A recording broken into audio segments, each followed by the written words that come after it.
मंच पे आसीन ना करो। Honorable Defence Minister of India, Shri Rajnath Singh ji, present the bouquet and the pagdi to Shri Rajnath ji.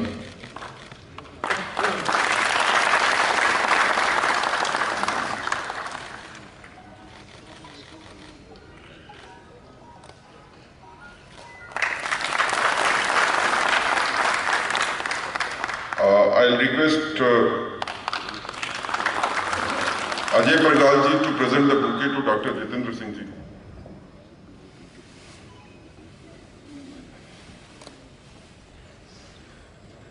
I request Arun Prabhat ji also to please come to present the bouquet to the Honorable President Shri Ravindra Raina ji.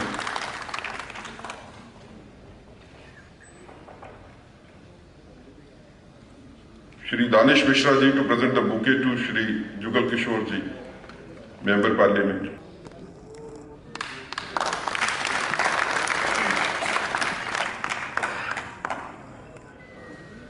I would request the Honorable President Shri Ravindra Raina ji to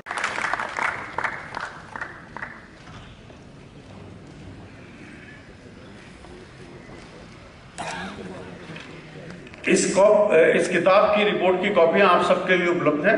बहुत बहुत धन्यवाद। मैं हृदय से हमारे देश के यशस्वी रक्षा मंत्री श्रीमान राजनाथ सिंह साहब का जम्मू के अंदर स्वागत करता हूं, हार्दिक अभिनंदन करता हूं।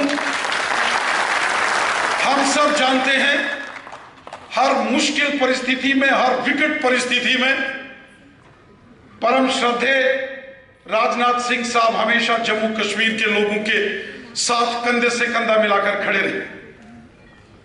भारतीय जनता पार्टी के सम्मानीय राष्ट्रीय अध्यक्ष के नाते से आपने पूरे जम्मू कश्मीर में एक नहीं अनेकों बार यहां प्रवास किए, अनेकों बार जहां बड़ी जनसभाओं को संबोधित किया और ना केवल मुख्य शहरों में बल्कि दूर दराज के एरियाज में भी अगर आप चले जाएंगे, रजौरी पुंछ के थना मंडी जैसे एरिए, दरहाल जैसे एरिए में चले जाएंगे, कश्मीर घाटी के दूर दराज के एरिए, करना कुपवाड़ा टंडार उड़ी चले जाएंगे, गुरेज चले जाएंगे और अगर आपको वहां गर्व के साथ पूछने पर जवाब मिलेगा कि माननीय रक्षा मंत्री साहब ने वहां का दौरा किया। ये हमारे लिए बड़े सौभाग्य की बात है। गृह मंत्री के रूप में जैसे अभी रविंद्र जी ने कहा, लेकिन मैं कहूंगा कि प्रमुख जो हमारी उपलब्धियां रही जम्मू कश्मीर की दृष्टि से और जो हमारी मांग चली आ रही थी कई दशकों से, पहला तो जो बंकर्स का निर्माण हुआ वो आदरणीय राजनाथ सिंह जी के कार्यकाल में हुआ। बड़े लंबे समय से बंकर की एक मांग थी कि जब भी वहां पर गोलाबारी होती तो सीमाओं पर रहने वाले लोग, कोई जाकर के पंचायत घर में शरण लेता, कोई किसी स्कूल में, किसी रिश्तेदार के यहाँ। जब बंकर्स की आपने आदेश जारी किया तो पहले तो कुंडी बंकर्स क्या हुआ, फिर कुछ लोगों का आग्रह था, ब्रिगेडियर सुचेत सिंह जी जैसे सीनियर लोगों का कि नहीं फैमिली बंकर्स होने चाहिए। आपने हमारा वो भी आग्रह स्वीकार किया, हालांकि उसके लिए बहुत अधिक बजट की भी व्यवस्था करनी पड़ी। दूसरी मांग, चूंकि ये युवाओं का कार्यक्रम है, एक बहुत बड़ा भेदभाव हो रहा था 4% आरक्षण का जो LOC पे दिया जाता था लेकिन अंतर्राष्ट्रीय सीमा पर नहीं दिया जाता था, क्योंकि तत्कालीन जो नेशनल कॉन्फ्रेंस और कांग्रेस की सरकारें थी उन्होंने वोट बैंक के आधार पर वहां आरक्षण दे दिया, लेकिन यहाँ उनको लगता था कि शायद वोट की इतनी अपेक्षा नहीं है, तो इस क्षेत्र का तिरस्कार हुआ था। वो भी आपके होते हुए हमें 4% आरक्षण प्राप्त हुआ और युवाओं की ही दृष्टि में से ही आप ही के होते बटालियंस रेज करने का भी आदेश हुआ।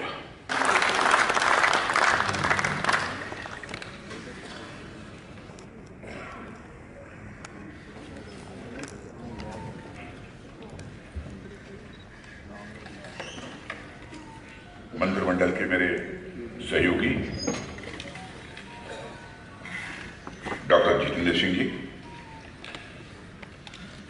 और प्रदेश अध्यक्ष भारतीय जनता पार्टी के श्री रविंद्र रैना जी, सांसद Shri Jugal Kishore ji, chief spokesperson who is conducting this program, Sri Sunil Sethi जी,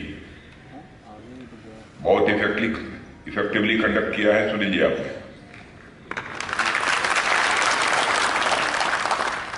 और यहां पर जो हमारे सारे इंटेलेक्चुअल्स बैठे हैं, मीडिया के मित्रों, इस डायस पर आने के बाद मैं थोड़ा असमंजस में हूं।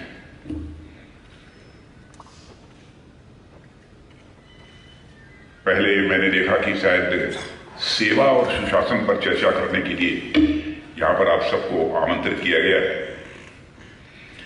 लेकिन मेरी तैयारी तो इंटरनल और एक्सटर्नल सिक्योरिटी को लेकर थी।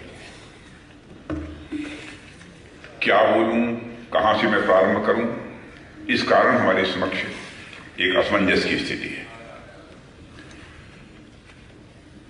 लेकिन सेवा सुशासन के बारे में भी कुछ बातें आपके सामने रखूंगा।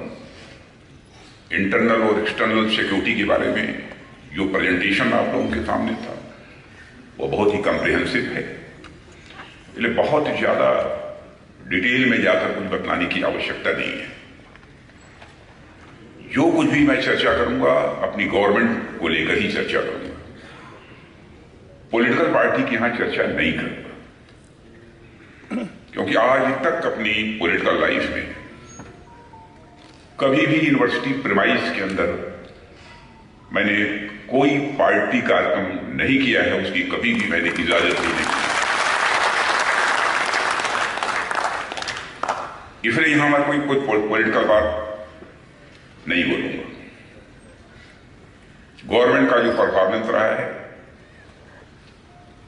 9 वर्षों का, कुछ उसके बारे में चर्चा करूंगा, और कुछ इंटरनल और एक्सटर्नल सिक्योरिटी हमारे देश की है उसके बारे में चर्चा करूंगा। 9 वर्षों का कार्यकाल हमारे प्राइम मिनिस्टर के नेतृत्व की सरकार का गुजरा है। यदि मैं कहूं कि 9 वर्षों के अंदर हमारी गवर्नमेंट ने बहुत ही क्रांतिकारी और युगांतकारी सुधारों की नींव रखी है, तो यह कहना भी एग्जैजरेशन नहीं है। मैं समझता हूं कि आप लोगों में से बहुत सारे लोगों को गवर्नमेंट के अचीवमेंट्स की बुकलेट भी उपलब्ध हुई होगी, लेकिन सब मिला जुलाकर मैं ये कह सकता हूं कि 9 वर्षों में एक बहुत बड़ा काम यह हुआ है कि अंतर्राष्ट्रीय जगत में भारत की प्रतिष्ठा बढ़ी है। अंतर्राष्ट्रीय जगत में भारत का कद बढ़ा है। पहले अंतर्राष्ट्रीय मंचों पर भारत यदि कुछ बोलता था तो भारत की बातों को जितनी गंभीरता पूर्वक लिया जाना चाहिए और नहीं लिया जाता था, लेकिन आज अंतर्राष्ट्रीय मंचों पर भारत कुछ बोलता है तो सारी दुनिया कान खोलकर सुनती है कि भारत बोल क्या रहा है। यह हैसियत सारी दुनिया को भारत में। भारत की प्रतिष्ठा का अंतर्राष्ट्रीय जगत में मूल्यांकन करना, हमारे प्राइम मिनिस्टर की जो इस बार की विदेश यात्रा थी, इसके पहले की जो उनकी विदेश यात्रा थी, उस दौरान भी आप देखें एक कंट्री का प्राइम मिनिस्टर यह कहता है अब्बास है। दुनिया का जो सबसे ताकतवर देश अमेरिका माना जाता है, अमेरिका का प्रेसिडेंट मिस्टर जो बाइडेन यह कहते हैं ग्लोबली आप इतने पॉपुलर हो कि आपका ऑटोग्राफ लेने की इच्छा हो रही है। और पापुआ न्यू गिनी का प्राइम मिनिस्टर अपनी respect from inner core of heart express करने के लिए वो पैर छूता है। पैर छूना ये कोई छोटी बात नहीं है। यह जो कुछ भी हुआ है, मैं समझता हूं कि इन सब सारे लोगों ने भारत के प्रति सम्मान की अभिव्यक्ति की है। हर भारतवासी का यह सम्मान है। यह केवल प्राइम मिनिस्टर का ही सम्मान नहीं है। यह हैसियत भारत की बनी है और बड़े उत्साह के साथ भारत अब तेजी से आगे बढ़ रहा है। और मुझे तो प्राइम मिनिस्टर की वह बात याद आती है जब उन्होंने कहा था 2014 में हम और वो, मैं पार्टी के राष्ट्रीय अध्यक्ष के रूप में, वो प्राइम मिनिस्टर कैंडिडेट के रूप में, एक सार्वजनिक सभा में मौजूद थे। उन्होंने कहा था, सौगंध मुझे इस मिट्टी की, देश नहीं मिटने दूंगा, देश नहीं झुकने दूंगा।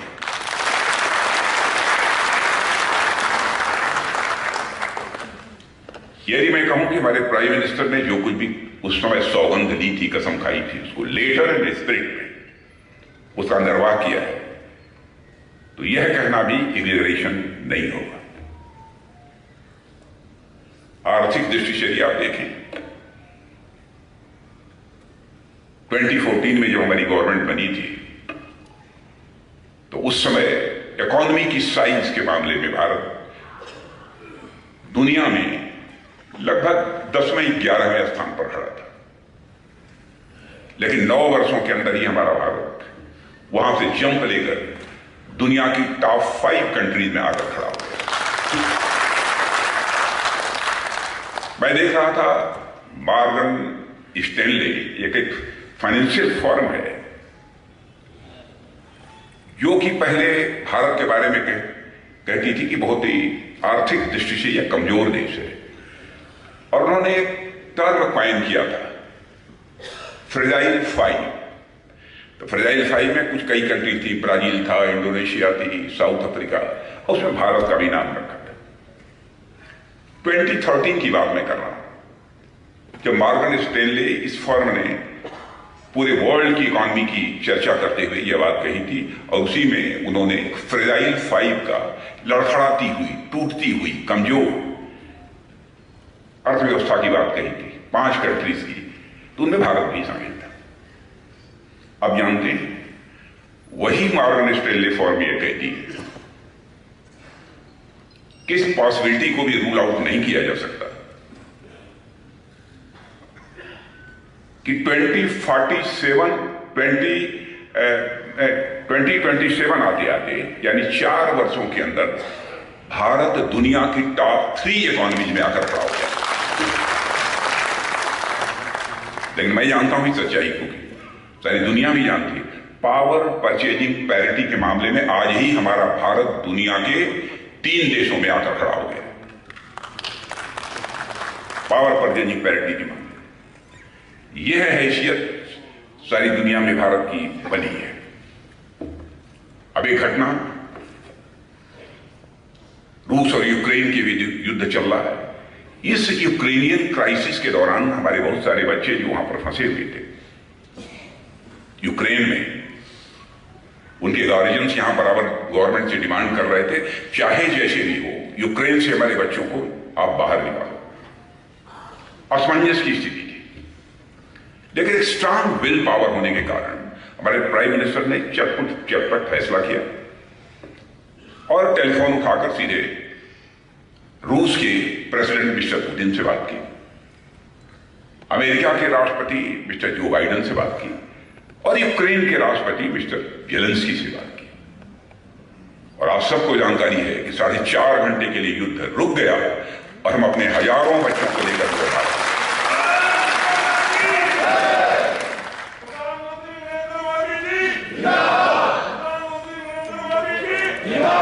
बहुत कमजोर देश है।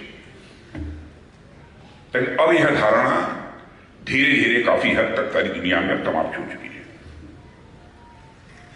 यह हमारी हैसियत बनी है। उरी और पुलवामा की जो घटना हुई, मैं ही गृह मंत्री था, बहुत ही दुर्भाग्यपूर्ण घटना थी।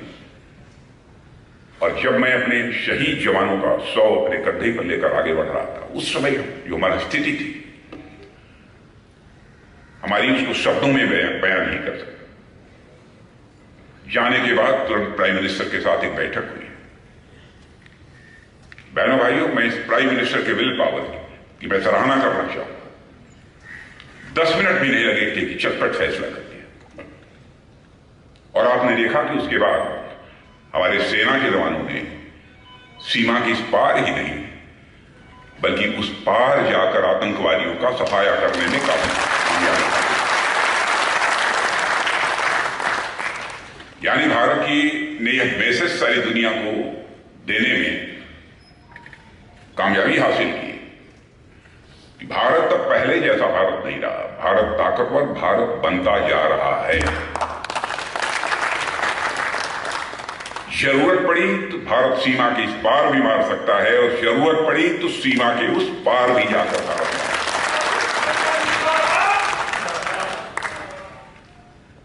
यह सब सारी चीजें मैंने विशेष रूप से इसलिए कही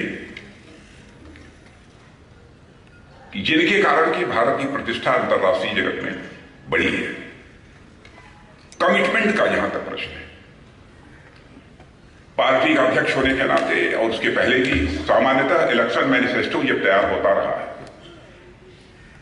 तो पिछले 2 चुनावों से हमारी उसमें प्रमुख भूमिका रही है। 2014 में तो स्वयं ही नेशनल प्रेसिडेंट था पार्टी का, इस कारण रोल था ही, सब कुछ देखना ही था। उस समय भी प्राइम मिनिस्टर हमसे कहते थे कि राजनाथ जी, मैं जानता हूं कि आप नहीं होने देंगे, लेकिन पूरा प्रिकॉशन लीजिएगा, अक्षर से देख लीजिएगा कि हम जो कह रहे हैं वो होना चाहिए। 2019 में जब मैं पार्टी अध्यक्ष नहीं था, गृह मंत्री था, तो उसमें उन्होंने कहा कि इलेक्शन मैनिफेस्टो यदि किसी की चेयरमैनशिप में बनेगा तो राजनाथ सिंह की चेयरमैनशिप में बनेगा और वो कमेटी हमारी चेयरमैनशिप में। और उन्होंने कहा सावधानी बरतिए, ऐसा कुछ न हो कि हम कमिट कर दें इस देश के साथ और हम उसको पूरा नहीं कर पाए। और यह बात मैं समझ रहा था कि ये क्यों कह रहे हैं, तो इस सच्चाई को कोई नकार नहीं सकता। बहुत पॉलिटिकल लीडर्स कहते कुछ हैं, करते कुछ हैं, और मैं समझता हूं पॉलिटिक्स में लोगों के वर्ड्स और डीड्स, कृति और कथन में अंतर होने के कारण ही भारत की राजनीति और भारत के नेताओं पर से पहले जनता का विश्वास धीरे धीरे कम होता चला गया और यह विश्वसनीयता का संकट यानी क्राइसिस ऑफ क्रेडिबिलिटी यह लगातार गहरी होती चली गई। लेकिन मैं कह सकता हूं कि हमारे प्राइम मिनिस्टर ने संकल्प लिया कि हम भारत की राजनीति में पैदा हुई इस क्राइसिस ऑफ क्रेडिबिलिटी को हम चुनौती के रूप में स्वीकार करते हैं और इस पर विजय प्राप्त करेंगे। उठाकर देख लीजिए मैनिफेस्टो, जो कहा था अक्षरशः उसका पालन किया, जो कहा था अक्षरशः उसका पालन किया। मैं मानता हूं कि डेमोक्रेटिक कंट्रीज में क्रेडिबिलिटी का होना पॉलिटिशियंस का यह बहुत ही आवश्यक है और बहुत बड़ी पूंजी होती है क्रेडिबिलिटी। तो उसको भी स्टैब्लिश करने में हम लोगों ने काफी हद तक एक बड़ी कामयाबी हासिल की है। करप्शन की बात मैं करता हूं। प्राइम मिनिस्टर ने कहा था कि न मैं खाऊंगा और न खाने दूंगा। तो लोगों ने कहा क्या कह रहे हैं, न खाऊंगा न खाने दूंगा। सच्चाई यह है कि मुझे भी पहले समझ में नहीं आ रहा था कि ठीक है आप खाएंगे नहीं, मान लिया, खाने नहीं देंगे यानी भ्रष्टाचार पर आप अंकुश कैसे लगा देंगे? मेरे सामने जो असमंजस की थी मैं सोच नहीं पा रहा। वो प्रधानमंत्री बन चुके थे, महीने 1.5 महीने की बात है, मैं गृह मंत्री के रूप में, हम दोनों लोग बैठे थे और एक वो मीटिंग उन्होंने आमंत्रित की थी, उसमें मुझे भी बुलाया था। उस समय प्रधानमंत्री जनधन योजना के अंतर्गत सभी के अकाउंट्स खोलने की बात हो रही थी। तो मैंने बैठक समाप्त होने के बाद मैंने कहा कि ये बताइए मोदी जी, इतनी जल्दी सब अकाउंट्स खुल जाएंगे लोगों के? उन्होंने कहा खुलेंगे। मैंने कहा इसका पर्पज क्या है? कह राजनाथ जी आगे देखिए।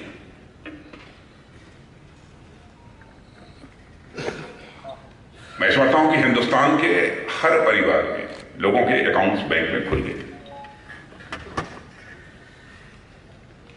बात मेरी समझ में तब आई, बात मेरी समझ में तब आई जब डीबीटी के माध्यम से लोगों को पैसा ट्रांसफर होना शुरू हुआ।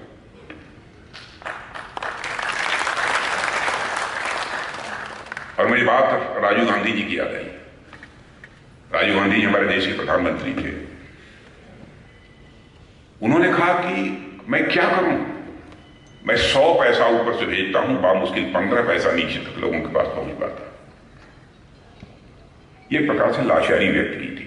मैं प्रधानमंत्री राजीव गांधी की आलोचना नहीं कर रहा हूं, और सामान्यतः राजनीतिक क्षेत्र में काम करते हुए मुझे आपने कभी नहीं सुना होगा मैंने किसी प्रधानमंत्री को क्रिटिसाइज किया। पॉलिसी को लेकर तो जरूर कुछ बातें हो सकती, मैं क्रिटिसाइज नहीं कर रहा हूं, क्योंकि मैं मानता हूं कि प्रधानमंत्री, राष्ट्रपति ये व्यक्ति नहीं होते, संस्था होते हैं। They are not individual but they are institutions. इसलिए मैं आलोचना नहीं कर रहा। उन्होंने एक मजबूरी व्यक्त की थी प्राइम मिनिस्टर रहते हुए, और उसको चैलेंज के रूप में नहीं किसी ने स्वीकार किया। तो आज के प्राइम मिनिस्टर श्री नरेंद्र मोदी जी ने स्वीकार किया।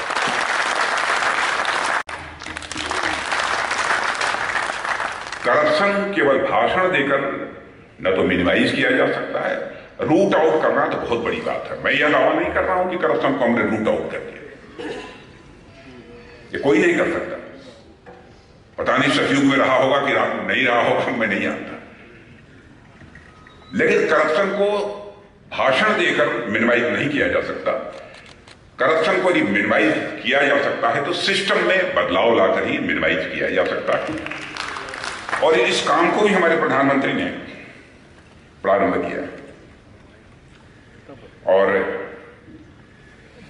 9 वर्षों में बहुत सारे काम किए हैं। उन सब सारे कामों की बहुत डिटेल में जाकर चर्चा करने की जरूरत नहीं है। कितने एम्स बनवाए हैं, 22 एम्स हो गए। कहां पहले कितने, एक एम्स था, 22 एम्स हो गए, 225 मेडिकल कॉलेज हो गए। प्राइम मिनिस्टर ये कहते हैं कि मैं तो चाहता हूं कि यदि छोटा जिला हो तो उसकी बात छोड़ दीजिए, नहीं तो लगभग अधिकांश जिलों में, जितने बड़े जिले, कम से कम एक मेडिकल कॉलेज वहां जरूर होना है। ऐसे 225 मेडिकल कॉलेज खुल गए। मेट्रो सेवाओं का जहां तक प्रश्न है, बहुत सारी हो गई। एक बहुत बड़ी बात हुई है नौजवानों के अंदर, एक सेंस ऑफ कॉन्फिडेंस, एक विश्वास का भाव जो पैदा हुआ, और साथ ही साथ एक जिसे कहते हैं ना, कुछ नया करने की, कुछ नया कर कुछ निकालने की एक जो ललक होती है मन के अंदर, वह नौजवानों के अंदर पैदा हुई है। एक आत्मविश्वास पैदा हुआ है। जहां तक मेरी जानकारी है, 2014 के पहले इस देश में बामुश्किल स्टार्टअप्स 400, 500, 600 के आसपास हुआ करते थे। आज हमारे देश में नौजवानों ने करिश्मा किया है कि स्टार्टअप्स का नंबर अप्रॉक्सिमेटली 1 लाख तक पहुंच गया है। 1 लाख, 400, 500 और कहां 1 लाख। और यूनिकॉर्न्स का वो भी अप्रॉक्सिमेटली 100 है। बीच में तो 107 हो गया था, लेकिन वो 2, 3, 4 ये नंबर घटता बढ़ता रहता है। ये उनकी संख्या हो गई है। एक्सपोर्ट हो, इंपोर्ट हो, हर में भारत को एक अच्छी खासी कामयाबी हासिल हुई है। मैं यहां पर डिफेंस की भी मैं चर्चा कर देना चाहता हूं कि डिफेंस के क्षेत्र में क्या हुआ है, उसकी जानकारी आपको प्रेजेंटेशन के माध्यम से मिल ही गई है, और डॉक्टर जितेंद्र सिंह जी ने भी कुछ बातें आप सबके सामने रखी हैं। लेकिन प्रारंभ से ही हमारे प्राइम मिनिस्टर का कहना था कि हमको सेल्फ रिलायंस, आत्मनिर्भरता हासिल करने की जरूरत है। हम बराबर तोप हो, गोले हों, एमिनिशंस हों, जो कुछ भी हो, मिसाइल्स, हर चीज बाहर से ही बराबर इंपोर्ट करते रहेंगे। आज ये नहीं कह रहा हूं कि अब हमने इंपोर्ट करना बंद कर दिया है। आज हमारी आवश्यकता है हम अपनी डिफेंस प्रिपेयर्डनेस किसी भी सूरत में कमजोर नहीं होने देंगे। जरूरत है तो थोड़ा करेंगे, कर रहे हैं, लेकिन इन सब सारे डिफेंस आइटम्स की मैन्युफैक्चरिंग भी हम भारत में प्रारंभ कर चुके हैं और उसको लगातार आगे बढ़ा रहे हैं।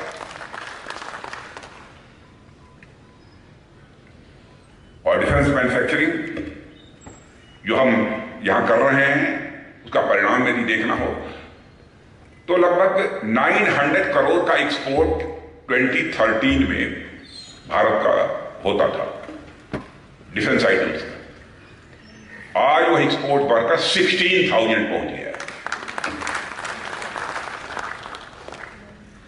और मैं समझता हूं कि कुछ ही महीनों के अंदर वह 20,000 करोड़ क्रॉस करेगा, जो अब तक की बातचीत हुई है। इस क्षेत्र में भी सरकार ने काफी काम किया है और कुछ मेजर डिसीजंस भी हम लोगों ने डिफेंस के क्षेत्र में लिए हैं, जिसके कारण इस प्रकार की स्थिति पैदा हुई है। और आपने देखा होगा कि हमारा प्राइम मिनिस्टर का बराबर जोर रहा है कि मेक इन इंडिया, भारत में बनाओ, और मेक फॉरवर्ड, और सारी दुनिया के लिए बनाए। इसी लक्ष्य को सामने रखकर हम लोग लगातार अपने कदम आगे बढ़ा रहे हैं। जहां तक सिक्योरिटी का प्रश्न है, सिक्योरिटी के फ्रंट पर भी गवर्नमेंट ने बहुत कुछ किया है।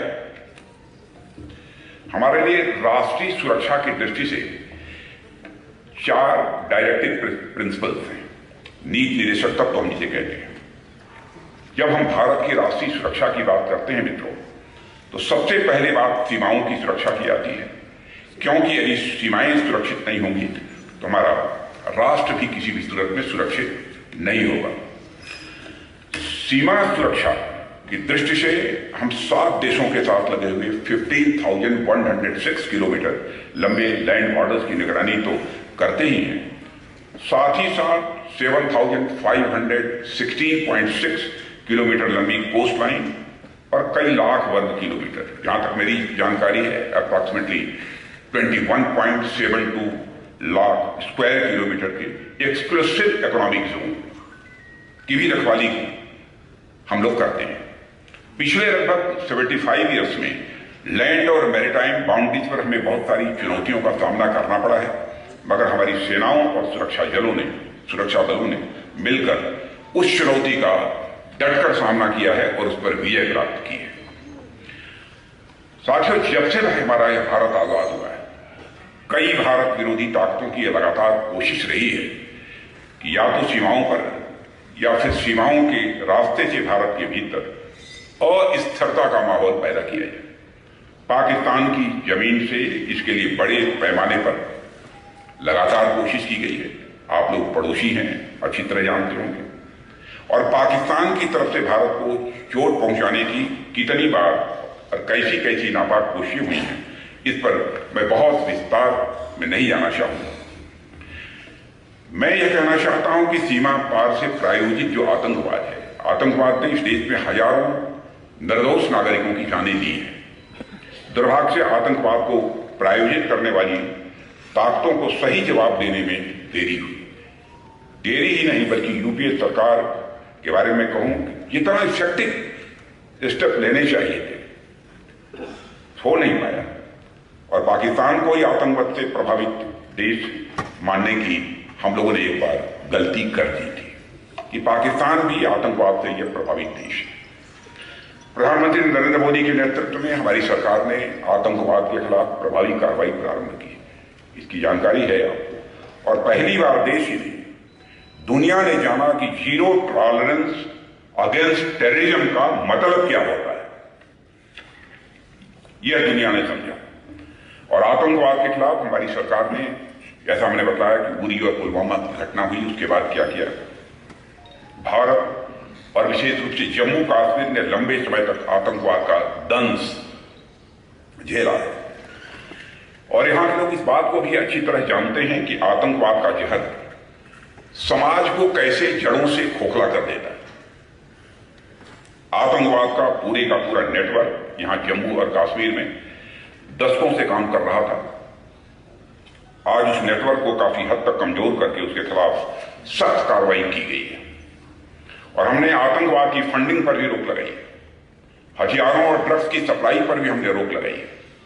और आतंकवादियों के सफाई के साथ साथ जो अंडरग्राउंड वर्कर्स का नेटवर्क यहां काम करता था, उसे भी छिन्न भिन्न करने की हम लोगों ने भरपूर कोशिश की है।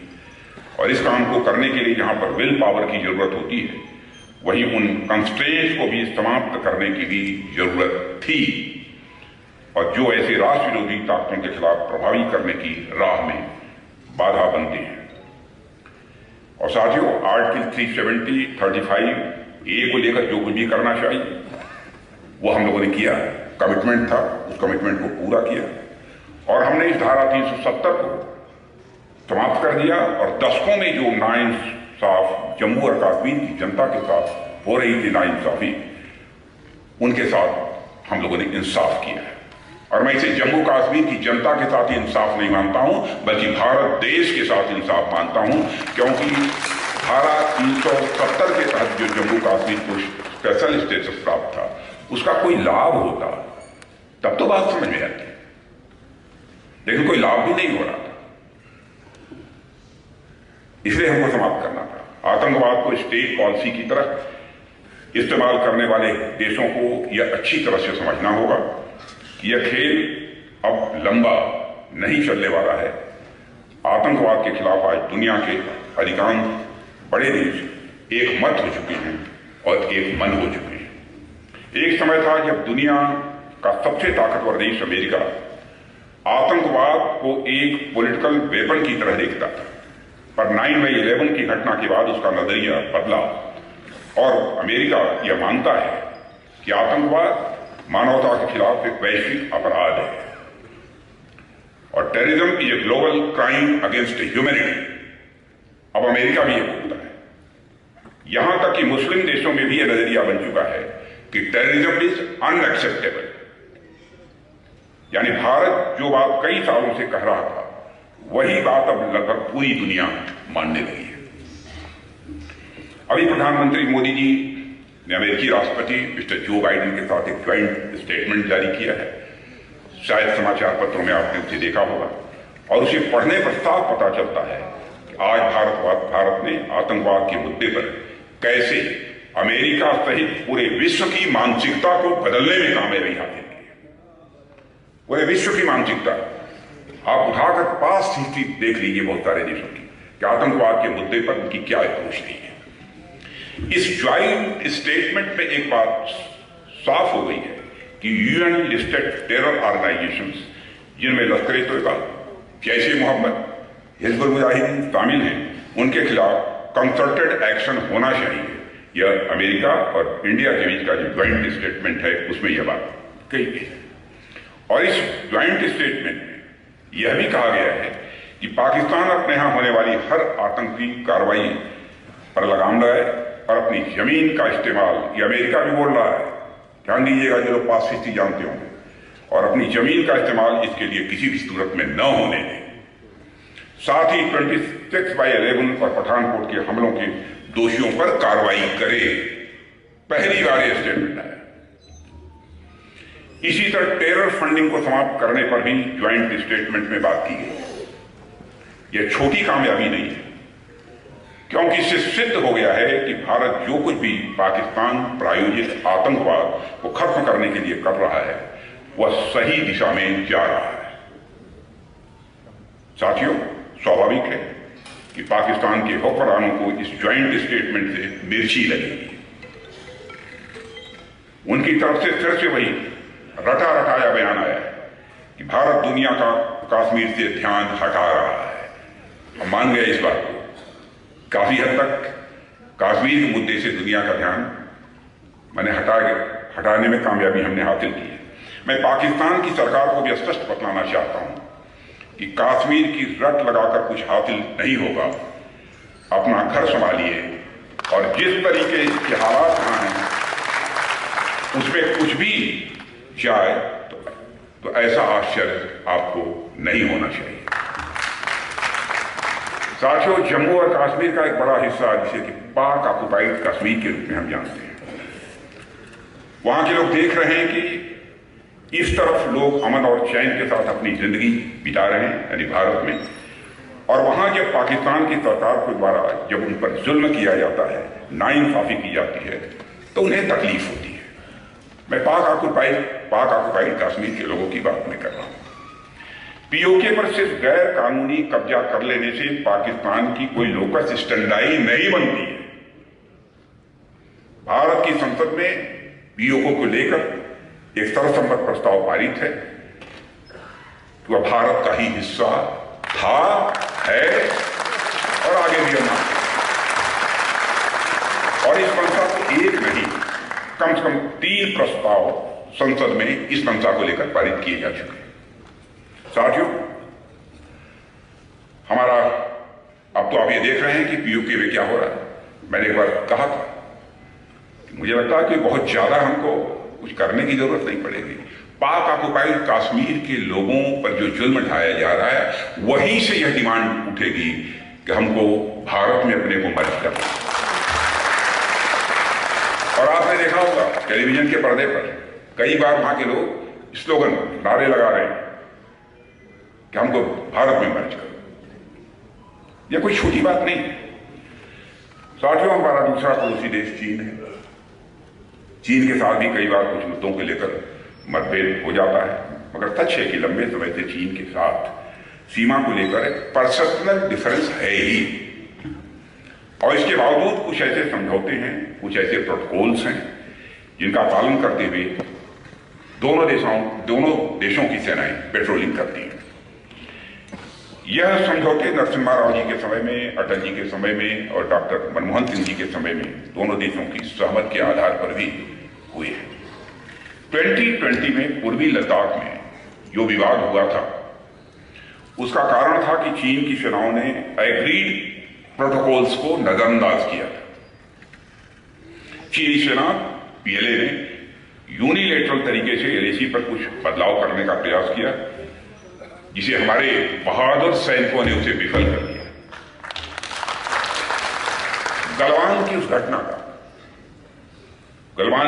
का भी मैं जिक्र करना चाहूंगा। तो उस घटना को 3 वर्ष गुजर चुके हैं, मगर जिस शौर्य पराक्रम के साथ साथ संयम का परिचय भी हमारी भारतीय सेना ने दिया है, वह देश कभी भूल नहीं सकता। बहनों भाइयों, मैं देश का रक्षा मंत्री होने के नाते कहना चाहता हूं, और मुझे तकलीफ तब होती है जब सरकार को कटघरे में खड़ा करने के प्रयास में हमारे देश के सैनिकों के पराक्रम पर भी प्रश्न चिन्ह लगा दिया जाता है। नहीं होना चाहिए। भारतीय सेनाओं की प्रतिष्ठा, उनकी बहादुरी और उनकी निष्ठा पर भारतवासियों को नाज है। रहा सवाल चीन के कब्जे का, तो मैं यहां फिर से दोहराना चाहूंगा, 2013 के बाद एलएसी से सटी भारतीय सीमा पर बराबर कुछ न कुछ हरकतें होती रही हैं, इसमें कोई हर्ज नहीं है। लेकिन बहुत बड़ा कब्जा हमारी गवर्नमेंट आने के बाद हो गया हो, बहुत बड़ा बदलाव कोई हो गया है, इसे मैं खारिज करता हूं। भारत और चीन के बीच सीमा के विवाद का हल बातचीत के रास्ते और शांतिपूर्ण तरीके से हो, हम ये चाहते हैं। मिलिट्री और डिप्लोमेटिक लेवल पर बातचीत इस समय चल ही रही है।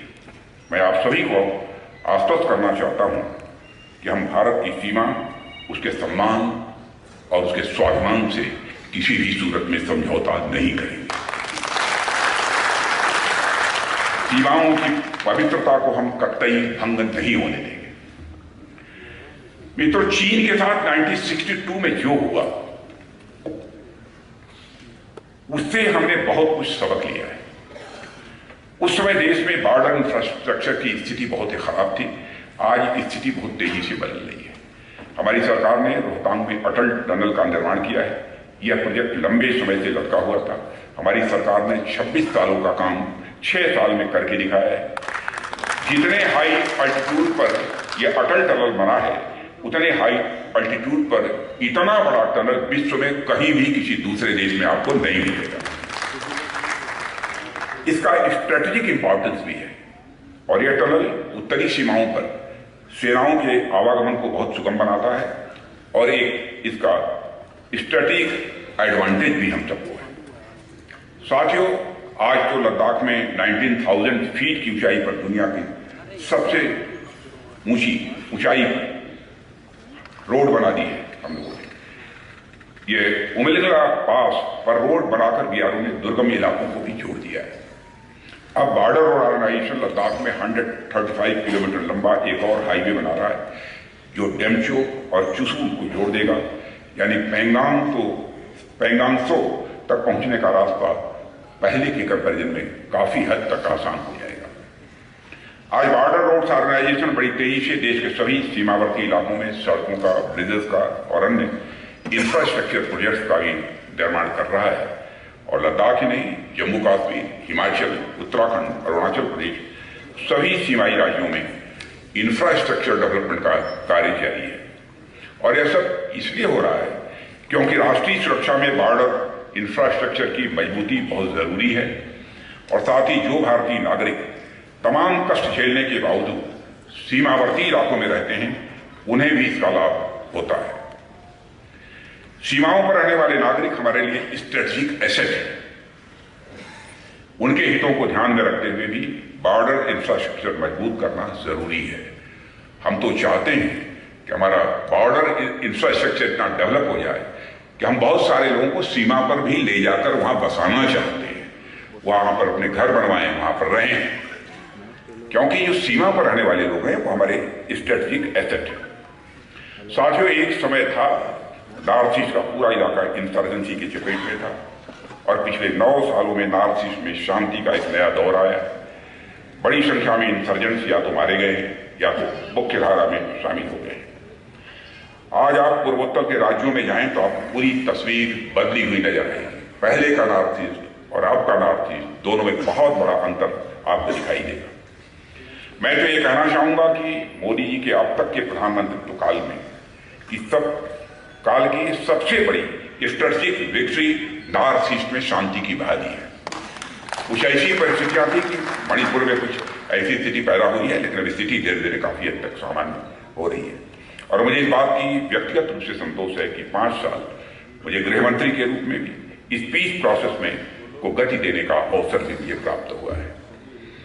पूर्वोत्तर भारत में इंसर्जेंसी की समस्या पर साथियों जहां हमने काबू पाया है, वहीं पर वामपंथी उग्रवाद नक्सलिज्म पर भी नियंत्रण पाने में हमने काफी सफलता हासिल की है। और आज नॉर्थ ईस्ट के बड़े हिस्से में AFSPA armed forces special power act हटा लिया गया है। और मुझे तो उस दिन का इंतजार है जब जम्मू और कश्मीर में भी परमानेंट पीस आएगी और यहां से भी अक्सपा हटाने का हमें मौका मिलेगा। और मुझे इस बात की खुशी है कि हमारे आंतरिक सुरक्षा से जुड़े हर संकट के खिलाफ आज के हमारे होम मिनिस्टर श्री अमित शाह के नेतृत्व में बड़े प्रभावी ढंग से कार्रवाई चल रही है। मैं अमित शाह जी की जो भूमिका है उसकी भी यहां आप सबके समक्ष सार्वजनिक रूप से सराहना करना चाहता हूं। मित्रों, जहां तक लैंड बॉर्डर्स की रक्षा जरूरी है, वहीं भारत की राष्ट्रीय सुरक्षा में मैरीटाइम सिक्योरिटी एंड डिफेंस भी ये बेहद महत्वपूर्ण है। और आज भारत दुनिया की सबसे बड़ी अर्थव्यवस्थाओं में से एक है। भारत की ज्योग्राफिक लोकेशन ऐसी है कि भारत अपनी इकोनॉमी के साथ साथ ग्लोबल इकोनॉमी और ट्रेड की दृष्टि से भी बड़ी भूमिका निभा रहा है। आज भारत दुनिया की, जैसा हमने बताया, 5वीं सबसे बड़ी अर्थव्यवस्था और बन चुका है और तीसरी सबसे बड़ी अर्थव्यवस्था बनने की ओर अग्रसर है। मैरीटाइम सिक्योरिटी और कोऑपरेशन को बढ़ाने के लिए भारत ने एक स्ट्रेटेजिक विजन की भी संकल्पना की है, जिसे हम security and growth for all in the region यानी सागर के नाम से जानते हैं। सागर के द्वारा हमारे कोस्टल नेबर्स के साथ भारत के आर्थिक और सुरक्षा सहयोग को स्वाभाविक रूप से बढ़ावा मिला है। इसके द्वारा मानवीय सहायता, पायरेसी और आतंकवाद को कम करने में भी काफी मदद मिली है। साथियों, हिंद महासागर का पूरा इलाका जो हम देख रहे हैं, वहां पर आज भारतीय नौसेना नेट सिक्योरिटी प्रोवाइडर की भूमिका निभा रही है। नेट सिक्योरिटी प्रोवाइडर की भूमिका हमारी नौसेना निभा रही है। मैं आप लोगों को यह भी बताना चाहूंगा कि इंडियन नेवी और कोस्ट गार्ड ने इस महासागरीय क्षेत्र में एक ऐसा भरोसा और विश्वास अन्य देशों के अंदर भी पैदा किया है कि उन्हें वे इंडियन ओशन में सबसे बड़े संकट मोचक और रक्षक के रूप में देखा है। साथियों, आज दुनिया की बड़ी से बड़ी नौसेनाएं भारत के साथ मिलकर अभ्यास करना चाहती हैं। पिछले दिनों मैंने दक्षिण भारत का दौरा किया और सदर्न नेवल कमांड सहित भारत के आसपास के समुद्री क्षेत्रों में नौसेना की ताकत को करीब से मैंने अनुभव भी किया है। हमने तो अब विक्रांत जैसे विशाल एयरक्राफ्ट कैरियर भी बना लिया है, जो विक्रमादित्य के साथ मिलकर देश की समुद्री सीमाओं की समय रक्षा कर रहा है। आगे भी हमारी योजना इसी प्रकार के एयरक्राफ्ट कैरियर बनाने की और है, जिस पर कि काम चल रहा है। मेरा तो यहां तक मानना है कि इस नए दशक में भारतीय नौसेना दुनिया की टॉप 3 सेनाओं में से एक बन जाएगी। हमारी कोशिश है, इकोनॉमी की दृष्टि से नहीं बल्कि सेना की ताकत के मामले में भी हम दुनिया के टॉप 3 देशों में खड़ा करना चाहते हैं। टॉप 1 शायद आजादी के 100 वर्ष पूरे हों तो अभी दिन हमको देखने को मिले। साथियों, आज हमने हमारे नेबरहुड की अवधारणा को भी और व्यापक स्वरूप प्रदान किया है। हमारे आसपास ऐसे भी अनेक देश हैं जिनकी सीमाएं हमारी थलीय सीमा से नहीं लगती, लेकिन वह हमारी एक्सटेंडेड नेबरहुड की संकल्पना के तहत आते हैं। एक्सटेंडेड नेबरहुड की हमारी एक संकल्पना है, उसके अंतर्गत आते हैं। ऐसे आसियान कंट्रीज हैं, सेंट्रल एशियन कंट्रीज हैं, यह सब सारी कंट्रीज हमारे एक्सटेंडेड नेबरहुड के अंतर्गत आती हैं। ऐसे देशों के साथ भौगोलिक दूरी, ज्योग्राफिकल डिस्टेंस हमारी भले ही हो, पर दिलों की नजदीकी अच्छी तरह हम लोगों ने कायम कर रखी है। आप लोगों ने समय समय पर जब भी हमारे मिनिस्टर्स के दौरे होते हैं, हमारे प्राइम मिनिस्टर के दौरे होते हैं, उसके बाद जो भी स्टेटमेंट्स आते हैं उससे उसकी झलक आप साफ तौर पर देख सकते हैं। साथियों, आज ग्लोबल थ्रेट्स और चैलेंजेस का स्वरूप इतना डायनेमिक हो गया है, यह आवश्यक हो गया है कि हमारा रिस्पांस भी इंटीग्रेटेड हो और साथ ही साथ यूनाइटेड भी। भारत एक प्रमुख रीजनल पावर है, इसलिए हमारे एक्सटेंडेड नेबरहुड के साथ अन्य देशों को लेकर अपनी सुरक्षा चिंताओं को अलाइन करना हमारे लिए ये बहुत ही महत्वपूर्ण है। राष्ट्रीय सुरक्षा की दृष्टि से भारत का पश्चिम एशिया के देशों के साथ बेहतर संबंध होना यह भी काफी महत्वपूर्ण हो जाता है। और यह सारे देश, जिसमें सऊदी अरब, कतर, बहरीन, संयुक्त अरब अमीरात, जॉर्डन, इजराइल, फिलिस्तीन इत्यादि शामिल हैं, और भारत की एनर्जी और स्ट्रेटेजिक बैलेंस की दृष्टि से भी इनका एक अपना विशेष महत्व है। साथ ही इन देशों में बड़ी संख्या में भारतीय नागरिक भी रहते हैं, जो काम और व्यापार के सिलसिले में वहां रहते हैं। प्रधानमंत्री श्री नरेंद्र मोदी ने विशेष रूप से इस इलाके के देशों के साथ बेहतर संबंध बनाने पर अपना ध्यान केंद्रित किया है। परिणाम सामने है, यहाँ के अधिकांश देश आतंकवाद को किसी भी सूरत में समर्थन अवैध नहीं दे रहे हैं। इनमें से कुछ थे जो समर्थन दे रहे थे। इससे हमारे सुरक्षा संबंधों में काफी सुधार हुआ है और सकारात्मक परिणाम साथियों अब सामने आ रहे हैं। साथियों, राष्ट्रीय सुरक्षा का ताना बाना आप सभी जानते हैं कि तभी मजबूत होगा जब भारत अपनी रक्षा जरूरतों को पूरा करने के लिए दूसरों पर निर्भर न रहे। आज रक्षा बजट में भारतीय कंपनियों से सामान खरीदने के लिए अलग से भी बजट की व्यवस्था है। भारतीय कंपनियों से सामान खरीदने के लिए अलग से बजट की व्यवस्था की है, और मैं साफ कर दिया है कि अब 75% वेपन भारतीय कंपनियों से खरीदे जाएंगे। 75% बजट का 75% जो भी सामान खरीदना है हमारे PSU से खरीदिए, हमारे प्राइवेट इंडस्ट्री से खरीदिए, उसके लिए मुकम्मल तौर पर तय कर दिया है। हम पहली ऐसी सरकार है साथियों जिसने हथियारों के आयात के लिए खुद पर ही प्रतिबंध लगाया। हमारी सेनाओं की ओर से 411 आइटम्स की जो डिफेंस हमारे पब्लिक सेक्टर अंडरटेकिंग्स हैं, उनकी तरफ से 4666 आइटम्स की पॉजिटिव इंडाइजेशन लिस्ट जारी की गई है। पॉजिटिव इंडाइजेशन लिस्ट का मतलब ये होता है कि हम यह सब सारे सामान एक निर्धारित समय के बाद, 6 महीना तय किया, 1 साल के बाद, 1.5 साल के बाद, 2 साल के बाद, चाहे जो कुछ भी हो जाए, अब दुनिया किसी दूसरे देश से नहीं लगे बल्कि अपने देश की धरती पर ही बनाएंगे और भारतवासियों के हाथों से बनाएंगे। इसमें लाइन रिप्लेसमेंट यूनिट, जिसे LRU कहते हैं, हथियार, गोले बारूद, मिसाइल और अन्य रक्षा का जो सामान भी शामिल है, जिनका निर्माण अब केवल और केवल हमारे ही देश में होगा। साथियों, भारत की राष्ट्रीय सुरक्षा सुनिश्चित करने के लिए कई स्ट्रक्चरल रिफॉर्म्स यानी ढांचागत सुधार भी किए जा रहे हैं। आप सब जानते हैं कि लंबे समय के बाद देश में एक चीफ ऑफ डिफेंस स्टाफ का भी गठन किया गया है, साथ ही रक्षा मंत्रालय में डिपार्टमेंट ऑफ मिलिट्री अफेयर्स का भी गठन किया गया है और इन्हें आजादी के बाद भारत में हुए सबसे बड़े डिफेंस रिफॉर्म के रूप में भी काउंट किया जा रहा है। डिफेंस रिफॉर्म्स की इस नीति पर आगे बढ़ते हुए हम एक नए तरीके से थिएटर कमांड्स का निर्माण करने की दिशा में काम कर रहे हैं और यह भी अपने आप में एक क्रांतिकारी सुधार होने जा रहा है। मित्रों, भारत की राष्ट्रीय सुरक्षा को लेकर जिस बड़े पैमाने पर काम चल रहा है वह अपने आप में अभूतपूर्व है। सुरक्षा से जुड़े हर विभाग के बीच एक बेहद अच्छा तालमेल है। इसके बावजूद हम इस बात को लेकर सचेत हैं कि हमारी दृष्टि भारत विरोधी ताकतों के नापाक इरादों और मंसूबों को किसी भी सूरत में फलीभूत न होने दें। आज का विषय कुछ और था, जिस पर कि मैंने प्रारंभ में 10-15 मिनट के अंदर अपनी बातें रखी, लेकिन मैंने सोचा कि इंटरनल एक्सटर्नल सिक्योरिटी पर भी चूंकि प्रेजेंटेशन सामने हुआ है, इसलिए उस पर भी मैं अपनी बात रख दूं, इसलिए बात मैंने आपके समक्ष रखी है। लेकिन यह विषय ऐसा है कि कोई भी समय सीमा इसके लिए कम होगी और मैं इतना विश्वास के साथ कह सकता हूं कि इस समय जो देश में सरकार प्रधानमंत्री के नेतृत्व में चल रही है, हम किसी भी सूरत में राष्ट्रीय सुरक्षा, राष्ट्रीय स्वाभिमान और राष्ट्रीय उत्थान के मुद्दे पर कोई समझौता नहीं करेंगे, चाहे किस हद तक। इसी के साथ आप सबको धन्यवाद देते हुए और आयोजकों को भी के प्रति आभार व्यक्त करते हुए अपना निवेदन